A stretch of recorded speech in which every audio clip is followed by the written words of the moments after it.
What is up, creators? I hope you're doing well. Today we're returning to the AI series. We're going to try to replicate the style of Hannah Kutner. So as always, this style was suggested by one of you guys in the comment section on a previous video. So if you have any other video that you want me to make, put it down in the comment section and I'll check it out. Now, you know how this works. First of all, we're going to check out some images shot and edited by Hannah and break down the color grading so we know what to do when we jump into Lightroom, edit a photo and create the presets out of it. So creators, here we have Hannah's profile, Wild Faith Photo, if we're going to go and follow her and support her. And down here, you're going to find the link to her website, but also to her online color grading course. So if you're truly interested in learning how she color grades, the best way to do it is to go and learn directly from her. Remember that I don't have access to her presets. I don't know exactly what methods she uses. You're going to see today my interpretation on her color grading. And we only choose famous creators with great audiences to use as an example to create the exercise to learn how to, first of all, train our eye to analyze certain types of color grading and then how to edit them. So if you're going to go and support her, go ahead and purchase her course. Having said that, now let's check out her style. Now we're going to concentrate in the latest style that we have over here, because if we go down, we're going to find loads of variations on her style, and this video is going to end up being half an hour long like the previous one.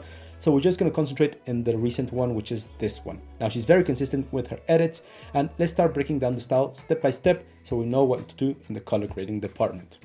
So if we start breaking down the style step by step, first of all, let's talk about the exposure and contrast, because right here, most of the images are very dim. The highlights, the whites are brought down. So we have more information in the bright parts of the image.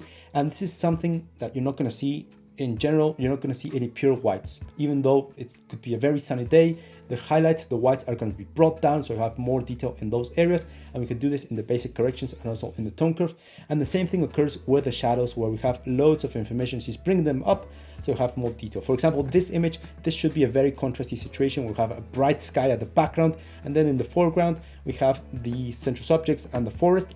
We should have a lot of contrast and lots of detail over here. So she's bringing up the shadows, so you have more detail in those areas as well. Then the blacks, as you can see, in some cases, the blacks, well, they're non-existent. They're basically turned into gray, and she's raising them up in the tone curve. And in other cases, the blacks are a bit more intense. So there's a little bit of variability over there. But in general, this is the exposure that we're going. It's a flat looking image, very flat exposure, bringing down the highlights and raising up the shadows. Then when it comes to color grading, the thing that draws my attention the most is the overall warmth of the image. It almost looks like all these images were shot in a very warm summer sunset or something like that. But if we pay attention, for example, in this couple over here, pay attention to the blacks in the hair. The hair, it should be black, but it's basically green. This is a clear indication that in color grading, in the shadows color wheel, she's adding a green into the shadows. Sometimes it's a normal green, like a green primary, and sometimes it's a bit colder, like an emerald green. But this is going to be a constant throughout her images. Then if you take a look at white points on the image, for example, the sweater of the male model over here, you can see how it's not white. It's more of a yellowish orangey tint. So this is telling you that in the highlights, she's adding now a warmth into the image, and that warmth is combining with the greens in the shadows to create this overall warmth greenish palette throughout the entirety of the image. So we have to keep that in mind when we jump into the color grading. Then when it comes to colors, there are two in particular that really draw my attention. And first of all, the greens in the grass, in the plants, in the trees, they're going to have a bit more saturation than usual. We can do this in HSL. And then take a look at the sky in the background. The blue is very desaturated. Also over here in this image that we previously saw, the sky has very low amounts of blue, and therefore all the warmth that you're adding in the color grading, in the highlights, it's taking over, and we're getting this blue with a bit of orange in the sky. So have to keep that in mind when we jump into HSL to desaturate the blues. Now, another thing that really draws my attention in terms of color is the skin tones. Notice how the skin tones are yellowish, orangey, more than usual, more towards the tan side, but sometimes she overdoes it. Like in this case, her arm is very orange, and you can do this in camera calibration or in HSL. And to finalize this preset, we can see that most of the images have this very rugged, very big grain added, and we can do this in the effects tab. And she adds a bit of contrast to make it a bit more dramatic and to make the images look like old memories. So this is going to be the main preset that we're going to create, but we can also create a quick variant, and it's going to be this one, because in this case, notice how we do have contrast. We do have pure whites in the sky. We also have pure blacks in the suit of the guy over here.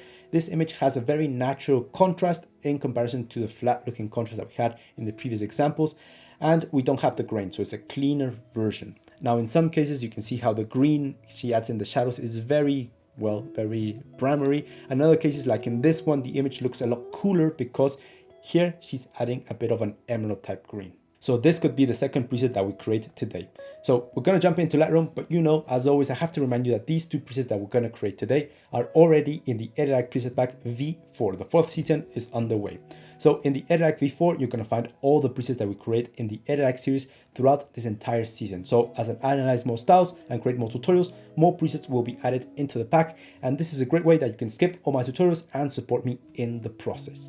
Now, don't worry if you purchase it early where you don't have a lot of presets in the pack, you're still going to have access to all the presets that we add further along. Just need to re-download the pack and the presets will be updated. Also, just browse around my shop. Maybe you find some of my personal presets or personal LUTs useful. I use them every single day to edit my photos, whether it be for social media or for clients. All my tutorials like this one are edited with LUTs and that really shortens the editing time. So maybe you find something over there that really helps you out. And if you can support me, I'll be very thankful. And if you can't, don't worry guys, let's jump into Lightroom and start editing. Okay creators, here I am in Lightroom Classic. Don't worry if you're using another version of Lightroom, it's exactly the same process. So I'm going to select, I think, this photo, just going to move to the Develop tab with D on my keyboard. Okay, so first of all, we want to nail down the exposure and contrast. Remember that we want a flatter exposure with more information in the highlights and the whites, but also in the shadows and also fading out those blacks. So we're going to use the basic corrections that we have over here and also the tone curve. So first of all, highlights, straight into it. Highlights, I don't want to go towards the positives, otherwise we start to lose some information in the bright points on our image and we're tending more contrast. Instead, I want to go towards the negatives and not towards the -100. Don't be too extreme guys, otherwise your image is very flat, but ever so slightly down, around the -25s, -30 is just going to be enough just to bring back a bit of information in our skies. Now shadows, I don't want to go towards the negatives, otherwise we lose some detail. We want to go a bit towards the positives, and not too high as well, maybe around the +35 I think is going to be a good value. And you can notice how we have more information in the dark points on our image. Now whites and blacks are the extremes on our exposure. For the time being, I'm not going to move them because I am going to move them here in the tone curve. So in the tone curve, well, you can do basically what we did in the basic corrections, but here we have a bit more liberty. So in the tone curve, we can divide our exposure and think of this line or this curve as our image.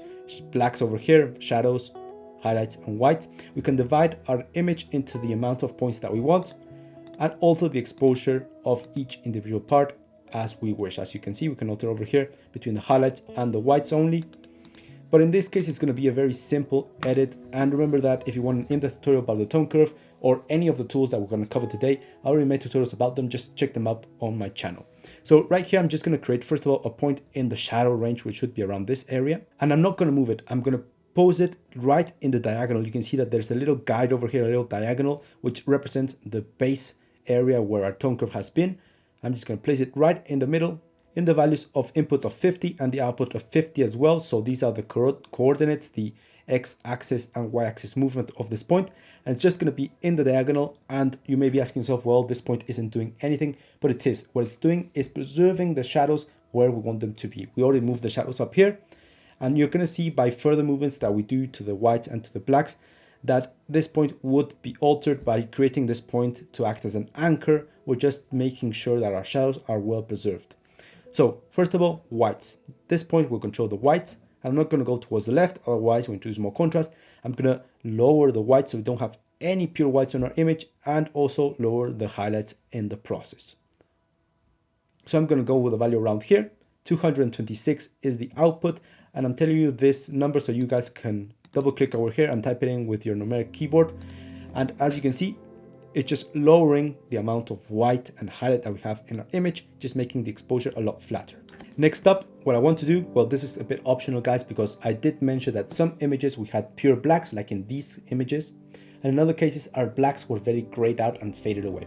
So if you want to fade them away, like I'm going to do for this tutorial, I'm going to select this point that will control the blacks. I'm going to go up towards the positives.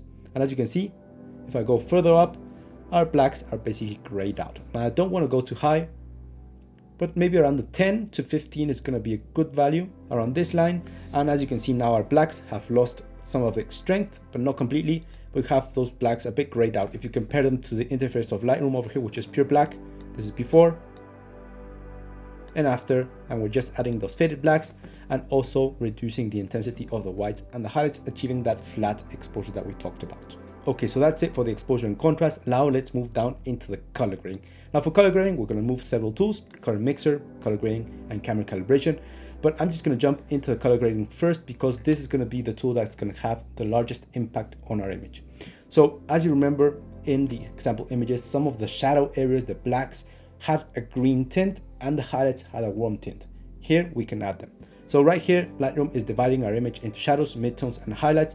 But also we have the global color wheel over here, and we can assign a tint with a specific saturation into any of these areas of our exposure. So I'm going to go first of all with the shadows, and right here we want to add some saturation. I'm going to go to a plus 100 of saturation just to take a look at the color that I'm trying to find. I'm going to bring back that saturation in a while, and by dragging this point around the wheel we can find the color that we want. In some images we saw more of an emerald type green, other image we saw more of a natural green like this one.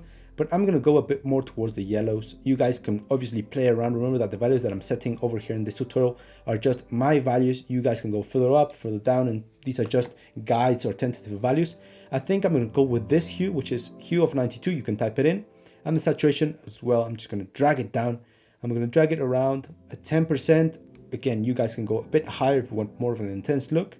And if we zoom in, let's see over here in this wood bench at the back, notice if I deactivate color grading, this is before and after, and it's just adding a slight greenish tint into the dark areas on our image. Nothing too extreme, but it is present. Next, I'm going to add that warmth into the highlights, but I don't think I'm going to add it into the highlights only. I think I'm going to skip the highlights and go into the global color wheel. I'm going to add it over here. So the warmth that we add over here in the global color wheel is going to mix with the green tones that we added in the shadow range. So I'm just going to add a bit of saturation over here, and the hue is going to be, I think this is going to be hue 52, and saturation this time is going to be quite high, maybe around the 30s, 35s, around these values. 32 is the saturation I'm going to go with, and you can notice the difference, how our image is a lot warmer with that green tint, slight green tint in the shadows. And this is before color grading and after, and we're almost there, halfway there. Now it looks like this image was shot at sundown. Okay, so next up, we're going to achieve those orangey jaundice type skin tones that Hannah manages in her images. And for that, I'm going to use camera calibration. Now this tool, what it does is alter the base RGB colors of our image. So you're altering all the pixels on our image. But we only have 3 colors. We have red, green, and blue. But right here, you have to keep in mind that camera calibration works with complementary colors or color contrast. So the blue primary will move the blues, but also its complementary color, which is going to be the oranges or the yellows. Then the red primary will change, yes, the reds, but it will also change its complementary color, which is the greens or the emeralds. Then the greens over here will change the magentas. You always have to keep in mind that by moving these sliders around, you're not just changing the color that the name of the slider is, you're also changing other parts of the image. So right here, red primary, I'm going to move it towards the positives, not towards the negatives. Otherwise, notice how our skin tones turn into magentas. We want to go towards the positives and not too much, otherwise they change into greenish tones. So it's going to be very subtle, maybe around the 20s, 15. It's going to be just enough to change our skins a bit more towards the orangey side. And if you didn't believe me about the complementary colors, notice how I move the red primary saturation up. We're also affecting the greens in the background as well as the reds in our image. So always have to keep that in mind. But for this tutorial, saturation is going to be at 0.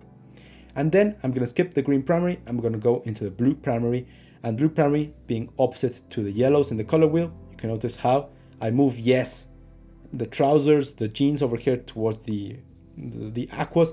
Notice how any part of the image which is composed of yellow, that includes the greens in the backgrounds, that includes the oranges in the skin tones, changes well drastically with the blue primary. The blue primary is very important to achieving these tones. So no, I'm not going to go towards the positives, otherwise our skin tones change towards the greenish tones. So I'm going to go a bit towards the negatives.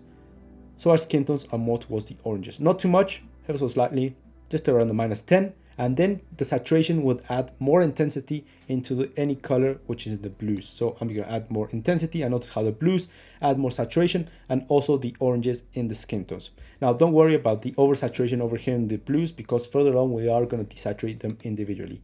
But I'm not going to go too high, just around the 15 is going to be enough, 15, 20. to add more saturation into the skin tones. And with Y on our keyboard, we can see the difference in the skin tones. Notice how our skin tones are now changing towards that tan color, that orangey tones that we saw in the example images. This is before camera calibration and then after, and it's very evident. Okay, we're almost finished with color grading. One thing that remains is detailing specific tones. So I'm gonna go up into color mixer, and right here, I'm not gonna use luminance, I'm not gonna use hue, I'm gonna use saturation. And right here, first of all, the greens, I'm just gonna add more saturation into the greens over here, just to add more vibrancy. Around 10% is gonna be enough, or 15. And the yellows will control all of the greens as well. As you can see, the brighter greens, again, to plus 15. Then the color that was very desaturated in all of the images was the blue in the sky. So blues, I'm gonna go towards the negatives. And in this case, around the minus 40 is gonna be enough. You guys can go further down the line if you wanna be a bit more extreme. And also I'm gonna move the aquas a bit towards the negatives so the blue isn't isolated. Now, just a little tip, guys, when you're working with HSL is visualize these hues as couples. For example, red and orange are gonna work as a couple, and you're gonna move them in congruency with each other. Yellow and green are another couple, blue and aqua work together, and purple and magenta work together as well. What I mean by this is that if you're desaturating a specific hue, let's say the blues, you can move also the aquas to move them together. Why? Because in nature, it's very rare you're going to find a specific object which is composed only by specific hue. For example, take the sky as an example. You're going to bring the saturation to the sky to the minus 100, so you're going to make it black and white, and then the aquas, let's say that you put it towards the positives.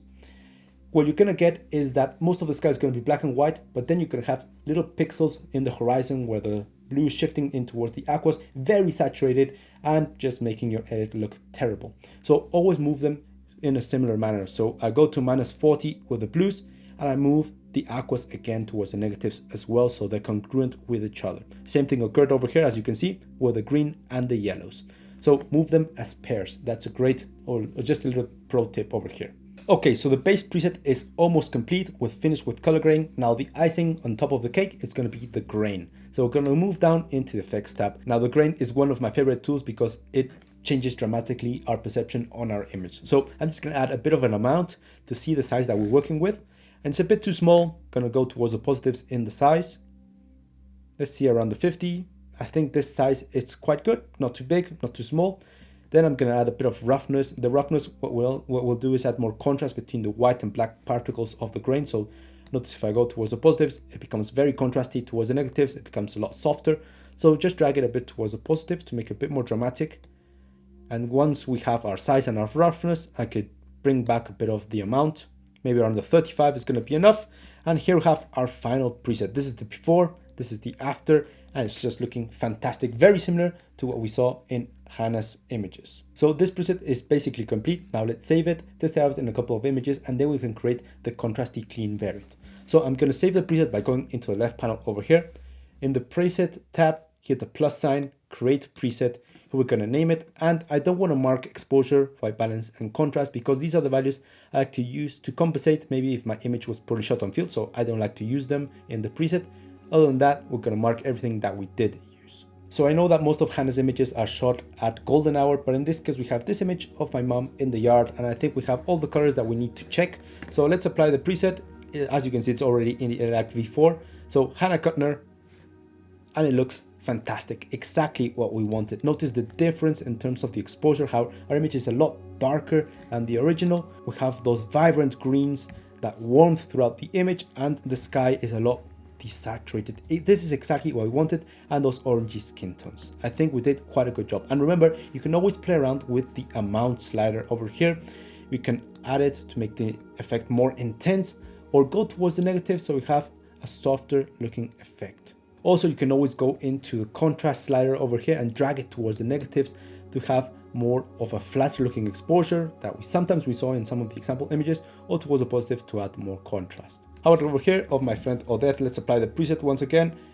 Hannah Kutner, and it looks fantastic. I think we did a magnificent job with this preset. Again, you guys can play around. Maybe you want more green in the shadow, just add more intensity, more saturation over here. But for me, I think we did quite a good job with the 10%. And yeah, let's move on to the contrasty version. Okay, to create the contrasty version, what we need to do is find an image, apply our preset that we already created so we don't have to start from scratch. and we're gonna start to modify it. So first of all, we want more contrast. So what I'm gonna do is reset our tone curve over here. I'm gonna right click, reset channel, and here it's at default. What I'm gonna do is preserve the blacks as we have them over here, but I am gonna drag down a bit of the whites and the highlight just a bit, just to lower their intensity.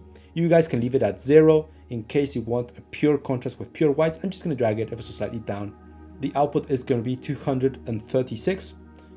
And you can notice the difference, how our image is a lot more punchy than the previous version of the preset. Another thing that I'm gonna do is just shift a bit of the hue of the greens and the yellows towards the colder tones. Not too much, otherwise our image is completely unnatural or something like that. But maybe ever so slightly around the 10% is gonna be enough. Just to switch up a bit of our greens toward colder tones. And you can also do this in the shadows over here in the color grading, change it towards the emeralds if you wish. I'm just gonna leave it in the value that we already had at 92 of the hue. And finally, this preset was a lot sharper because we didn't have any grain. So go down to the effects tab and double click on grain to reset the values and leave them at 0. Again, we can save this preset as another variant. About this image in the bunkers of Barcelona, let's see. Hannah Kutner first. It looks fantastic. Even though this image is shot at midday, we have a very nice warmth to the image. The grain does so much. And then we apply the contrasty version, which is very similar, only that we have more resolution because we don't have the grain. Finally, over here, another image of my friend Odette. Let's apply Kutner, the base one. It looks incredible in this image. I really like how it looks, very dramatic. And then we apply the contrasty version, which is just a cleaner version of the preset. And I think we did an excellent job over here. Finally, let's test it out. In this image, we have a very saturated sky. So first of all, let's apply the contrasty version. It looks fantastic, very clean.